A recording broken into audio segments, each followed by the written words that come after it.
Okay, welcome to Lesson 9-2 notes. You should be watching these for your homework or for extra practice or just to go over the notes again. And in this chapter, we are talking about quadratic equations. And this section, we've already graphed the quadratic functions. That was 9-1. Now we're going to solve quadratic equations by graphing. This is a pretty quick chapter, so I'm going to go through these pretty quickly. But if you need to watch the notes again, please do so. I would like to make this video a little shorter though, so I'm going to go pretty quickly through all of our pieces here. So, quadratic equation. The solutions of a quadratic equation are called the roots of the equation, and we'll talk more about why that is, but they're called the roots or the solutions of a quadratic equation. The solutions or roots of a quadratic equation can be identified by finding the x-intercept, so it's wherever it crosses the x-axis, that's our solutions to our quadratic. So looking at these three examples here, so I've got one example, two examples, three examples. How many places does this one cross the x-axis? Well, it crosses 1, 2 times, so this is called two solutions. Sometimes we will have two solutions for a quadratic.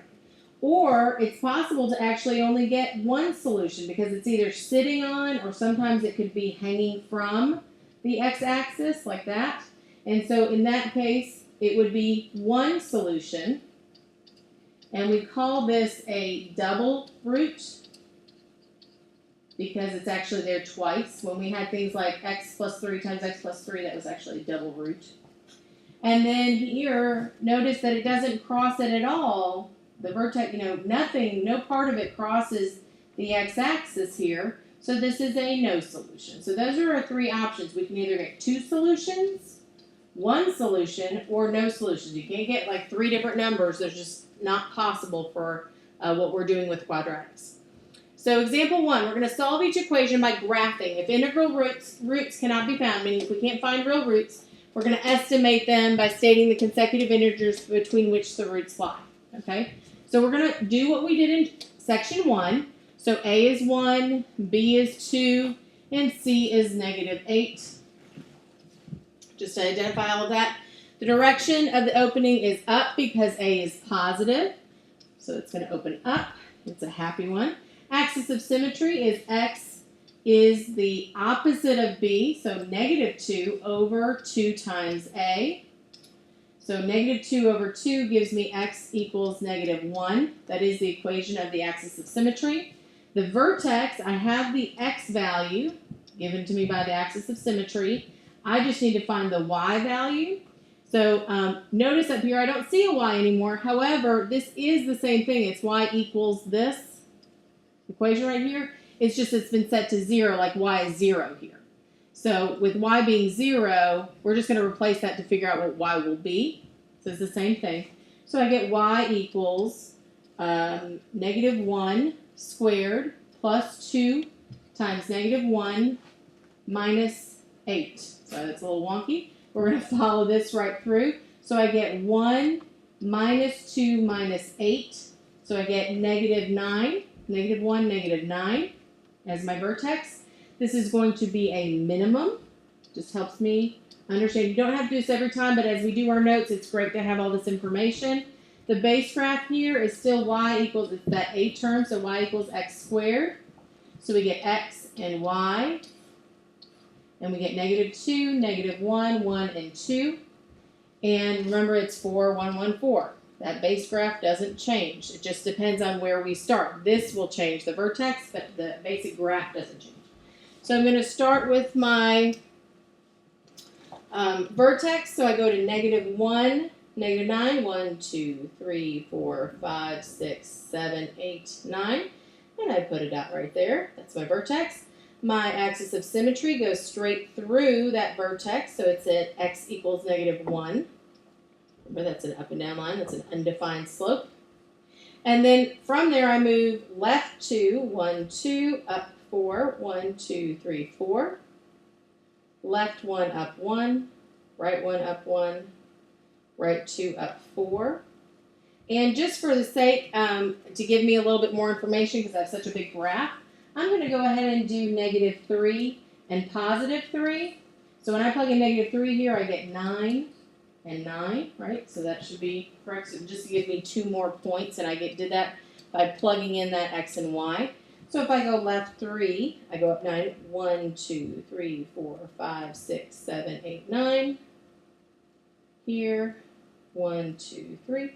Or I can reflect it through. So this is 1, 2, 3, 4. Or I'm sorry, 1, 2, 3 from the axis of symmetry. 1, 2, 3. So there's my other one. Remember, it can reflect straight through. So this is 3. This is 3, because they should be able to fold it on each other. And I'm just going to leave it at those because I'm going to come down, make my nice parabola. Not perfect. It's hand-drawn. That's okay. But the 2 things I'm looking for here are this value and this value. And since that actually falls nicely on the x-axis, it's easy for me to see. So x equals, and it crosses it twice. So this value is negative 4. So negative 4 and positive 2. And that's your answer. So once we've graphed it, we can see where it falls.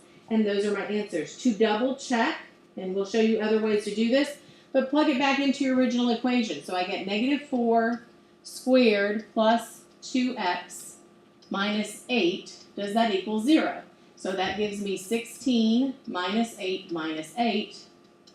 Well, yeah, 0 equals 0, so that checks. So that one definitely works. Then the other one is 2. So we're going to do 2 squared plus 2 times 2 minus 8 equals 0. So here I get 4 plus 4 minus 8 equals 0. Does 0 equal 0? Yes, that checks too. So both of those make this statement true. That's what it should be. That's what I was looking for. What values make this true? And we're doing this one by graphing. So we're getting practice doing, this is practice for section 1, and then this is section 2 is just where does it cross. So let's look at number 2. Maybe. There we go.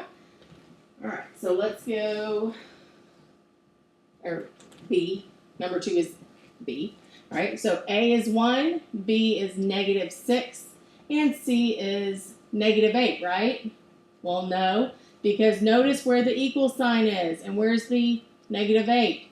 So I actually have to rewrite this. So I get x squared minus 6x, and it will be plus 8 because I will add 8 to both sides equals 0. Before you can ever solve, it always has to be set equal to 0. To 0. Okay? So you remember that. So actually C is not negative 8, but it's positive 8. Because that will make a difference when we solve for y. Direction of the opening is up. It is a happy one. Axis of symmetry, x equals the opposite of b, so the opposite of negative 6 here. Opposite of negative 6 is positive 6 over 2 times 1. Well, that reduces to x equals 3.